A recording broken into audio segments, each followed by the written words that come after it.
নমস্কার বন্ধুরা, মর্টিনাস কিচেনে আপনাদের সকলকে স্বাগত। আজকে একদম ট্রেডিশনাল ভাবে দুধ ও চিনি দিয়ে খোয়া ক্ষীর বানিয়ে দেখাবো। বাজারে যে খোয়া ক্ষীর কিনতে পাওয়া যায় তাতে ময়দা অথবা চালের গুঁড়ো মেশানো থাকে, তাই তার টেস্টও অতটা ভালো হয় না। বাড়িতে খুব সহজেই এই খোয়া ক্ষীর বানিয়ে নিতে পারবেন এই শীতের সময় বিভিন্ন পিঠে তৈরির জন্য। তাছাড়া এই খোয়া ক্ষীর অনেকদিন সংরক্ষণ করা যায়, তাই একবার বানালেই বিভিন্ন মিষ্টি তৈরিতে, পিঠে তৈরিতে অথবা বিভিন্ন রান্নাতেও ব্যবহার করে নিতে পারেন। খোয়া ক্ষীর তৈরি করার জন্য এখানে নিয়েছি 1 লিটার ফুল ফ্যাট মিল্ক। গ্যাসটাকে অন করে ফ্লেমটাকে হাই রেখে দুধটাকে ভালোভাবে গরম করে নেব। খোয়া ক্ষীর তৈরির ক্ষেত্রে ফুল ফ্যাট মিল্কই ব্যবহার করবেন, এতে করে টেস্টটাও যেমন ভালো আসবে সেই রকমই কম দুধ ব্যবহার করে বেশি পরিমাণে খোয়া ক্ষীর পাওয়া যাবে।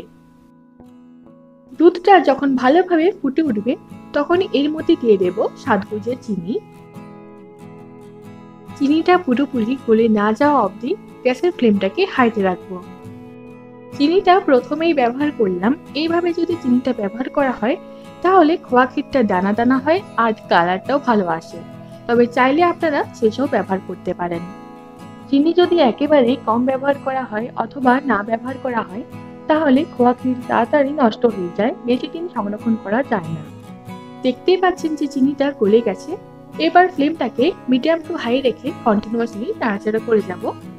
দুধ দিয়ে খোয়া ক্ষীর তৈরি করার ক্ষেত্রে অনেকটা সময় লাগে, তাই অনেকে এইভাবে খোয়া ক্ষীর তৈরি করতে চান না। তবে আজকের রেসিপিটা এমনভাবে শেয়ার করার চেষ্টা করেছি যাতে করে দুধ জাল দিয়ে খোয়া ক্ষীর তৈরি করলেও সময়টা একটু কম লাগে। দুধ থেকে খোয়া ক্ষীর তৈরি করলে কন্টিনিউয়াসলি নাড়াচাড়া করার প্রয়োজন পড়ে, তাই ফ্লেমটাকে কমানো বাড়ানোর ক্ষেত্রে একটু খেয়াল রাখলেই সময়টা যেমন বেঁচে যায় সেরকমই খোয়া ক্ষীর তৈরির মাঝেও অন্য কাজ করে নিতে পারবেন। যেমন ধরুন, যখন কন্টিনিউয়াসলি নাড়াচাড়া করবেন তখন গ্যাসের ফ্লেমটাকে মিডিয়াম টু হাই অথবা হাই ফ্লেমে রেখে নাড়াচাড়া করবেন। তবে চাইলে আপনারা ফ্লেমটাকে একদম লোতে করে 2 মিনিটের মতো এইভাবে রেখে দিতে পারেন মাঝে মধ্যেই। পুরো খোয়া ক্ষীরটা তৈরি করার জন্য আমি এরকম ভাবে 3-4 বার রেখে দিয়েছিলাম। এইভাবে রাখার ফলে যে সর পড়বে সেটাকে দুধের সাথে মিশিয়ে দেবেন। তাছাড়া কড়াইয়ের ধারে যে সরটা পড়ছে সেটাকেও বাড়ি বাড়ি দুধের সাথে মিশিয়ে নেবেন, এতে করে টেস্টটাও ভালো আসবে। নিচে যাতে না লেগে যায় তার জন্য মাঝে মধ্যেই নাড়াচাড়া করে যেতে হবে। প্রায় 30 মিনিট পরে এখনো অনেকটাই ঘন হয়ে এসেছে দুধটা, দেখতেই পাচ্ছেন। এবার ফ্লেমটাকে লো টু মিডিয়ামে করে নেব।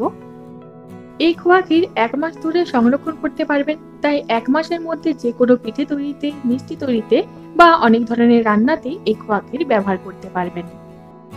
কিছুক্ষণ পরেই দেখতেই পাবেন যে প্রায় খোয়া ক্ষীর তৈরি হয়ে গেছে। এই সময় ফ্লেমটাকে হাইতে করবেন না, তাহলে কড়াইতে লেগে যাওয়ার চান্স রয়েছে। যখন দেখবেন যে পুরোটা একসাথে এইভাবে দলা পাকিয়ে যাচ্ছে, কড়াই থেকে খুব সহজে উঠে আসছে, তখন বুঝবেন যে হয়ে গেছে। তবে এর চেয়ে আর বেশি ঘন করবেন না, কারণ এটা যখন ঠান্ডা হবে তখন অনেকটাই শক্ত হয়ে যাবে। খোয়া ক্ষীর একদম তৈরি। এবার গ্যাসের ফ্লেমটাকে অফ করে দেব আর পুরোপুরি ঠান্ডা করে নেব। পুরোপুরি ঠান্ডা করে নেওয়ার পরে যে কোনো এয়ারটাইট কন্টেনারে রেখে দেবেন। এই খোয়া ক্ষীর শীতের সময় নর্মাল টেম্পারেচারে 10 থেকে 12 দিন পর্যন্ত ভালো থাকবে, আর যদি ফ্রিজে রেখে দেন তাহলে 30 থেকে 40 দিন পর্যন্ত ভালো থাকবে। প্যাকেট দুধ থেকে খোয়া ক্ষীর তৈরি করলে 15 থেকে 20 দিন পর্যন্ত ভালো থাকে, তবে খাঁটি গরুর দুধ থেকে যদি খোয়া ক্ষীর তৈরি করে থাকেন সেক্ষেত্রে একটু বেশি দিন পর্যন্ত ভালো থাকে। পৌষ পার্বণ শুরু হয়ে গেছে আর বিভিন্ন পিঠে তৈরিতেও এই খোয়া ক্ষীর ব্যবহার করা হয়ে থাকে, তাই বাড়িতে পিঠে তৈরির ক্ষেত্রে খুব সহজেই মাত্র 40 মিনিটে এই খোয়া ক্ষীর বানিয়ে নিতে পারবেন। আশা করি আজকের টিপস সহ এই খোয়া ক্ষীর তৈরির পদ্ধতি আপনাদের ভালো লেগেছে। যদি রেসিপিটা ভালো লেগে থাকে তাহলে ভিডিওটিতে লাইক, কমেন্ট আর শেয়ার করবেন। চ্যানেলটিকে অবশ্যই সাবস্ক্রাইব করে রাখুন।